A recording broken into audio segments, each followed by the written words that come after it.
For some time now, prostitution has been regarded as something of a lower-class profession, but a string of high-profile news stories has thrown a surprising new light on women who work in the sex trade. A rising number of middle-class girls are turning to prostitution as a way to make a living, and one former brothel owner told us nurses and care workers are often the most successful. In a special report, Catherine Jones has been looking at the modern face of prostitution. The sex trade is not what you might think it is. Right now it's given me the ability to build a future for me, build a future for my daughter. Mums from the school gates and even wives and girlfriends of your friends, you just never know.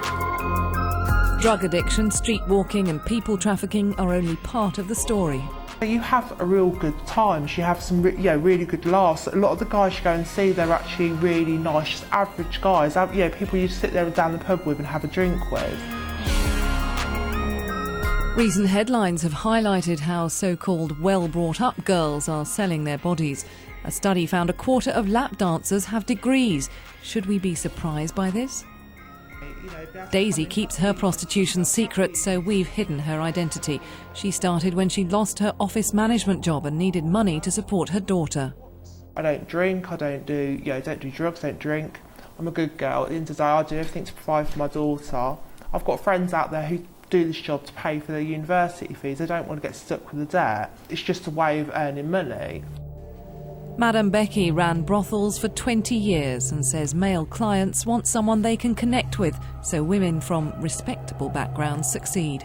The most successful girls in the industry are girls actually quite often between late 20s and 40s who are able to give a little of themselves.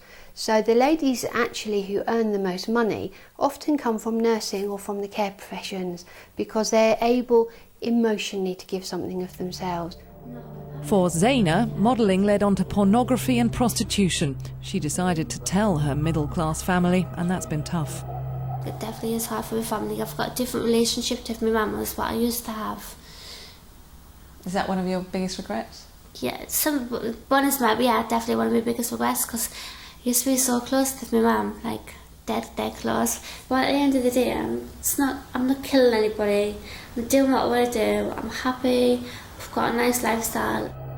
Perhaps one of the biggest misconceptions is that working girls must also somehow have lax moral standards in their own lives. When I'm at home and I'm just a normal girl, that's my life, and so therefore I want to bring my daughter up on the morals and the things I do in that life. So therefore I don't put it around. My daughter doesn't see a new guy coming into my house every day thinking that's acceptable. I'm not that type of girl. I think this is a thing, a perception that working girls are victims, and they're not. They're quite often empowered, middle-class women who are making a career choice. Many prostitutes are abused and exploited, but it appears for increasing numbers of women, it's a job they choose to make themselves a living. Catherine Jones, 5 News. Well, if you want to know